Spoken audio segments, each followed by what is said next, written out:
Ration കടകളിൽ വിപ്ലവകരമായ മാറ്റത്തിനൊരുങ്ങി ഭക്ഷ്യവകുപ്പ്. Ration കടകളിൽ ത്രാസുകൾ സ്ഥാപിച്ച നിലവിലെ പോസ് യന്ത്രങ്ങളുമായി ബന്ധിപ്പിക്കുന്ന പദ്ധതിക്ക് ഒടുവിൽ സർക്കാരിന്റെ ഭരണാനുമതിയായി. പുതിയ പരിഷ്കാരത്തെ സ്വാഗതം ചെയ്യുന്നുണ്ടെങ്കിലും നെറ്റ്വർക്ക് തടസ്സം പോലെയുള്ള പ്രതിസന്ധികൾ തിരിച്ചടിയാകുമോ എന്ന ആശങ്കയിലാണ് റേഷൻ വ്യാപാരികൾ. കൃത്യമായ അളവിൽ റേഷൻ സാധനങ്ങൾ നൽകുന്നതിനനുസരിച്ച് പോസ് യന്ത്രത്തിൽ അതിന്റെ വിവരങ്ങൾ തെളിയുകയും തുടർന്ന് മാത്രം ബില്ല് പ്രിന്റ് ചെയ്യാൻ അനുവദിക്കുകയും ചെയ്യുന്ന സംവിധാനമാണ് നടപ്പാക്കുക. ഒന്നാം പിണറായി സർക്കാരിന്റെ കാലത്ത് പ്രഖ്യാപിച്ച പദ്ധതി പിന്നീട് മുന്നോട്ട് പോയില്ല. 1.5 വർഷം മുമ്പ് പദ്ധതി പരീക്ഷണാടിസ്ഥാനത്തിൽ നടപ്പാക്കുവാൻ ശ്രമം തുടങ്ങിയെങ്കിലും മുടങ്ങി. പദ്ധതി നടപ്പാക്കിയാൽ കേന്ദ്ര സഹായവും ലഭിക്കും. ഇതേസമയം ഇലക്ട്രോണിക് ത്രാസും പോസ് യന്ത്രവും ഒരേ സമയം പ്രവർത്തിപ്പിക്കുന്നതിലെ പോരായ്മകൾ ചൂണ്ടിക്കാട്ടി റേഷൻ വ്യാപാരികളും മറ്റും രംഗത്തും എത്തിയിട്ടുണ്ട്. സംസ്ഥാനത്തെ റേഷൻ വിതരണം നമുക്ക് പോസ് മുഖാന്തരമാണ് ഇപ്പോൾ നടന്നുകൊണ്ടിരിക്കുന്നത്.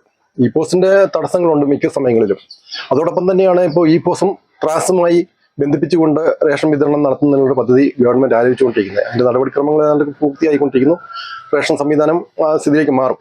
അവിടെ റേഷൻ വ്യാപാരികൾ ഏതൊരു സംവിധാനം റേഷൻ വിതരണവുമായി അല്ലെങ്കിൽ റേഷൻ സംവിധാനവുമായി ഗവൺമെന്റ് വരുത്തുന്നു അവയെല്ലാം നിങ്ങൾ സ്വാഗതം ചെയ്യുന്ന വിഭാഗമാണ് സംസ്ഥാന റേഷൻ വ്യാപാരികൾ.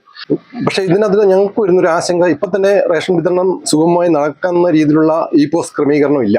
മിക്കപ്പോഴും നെറ്റ്വർക്ക് തടസ്സം അല്ലെങ്കിൽ സെർവറിന്റെ സാങ്കേതിക തകരാറുകൾ കൊണ്ട് വിതരണം തടസ്സപ്പെടുന്നുണ്ട്.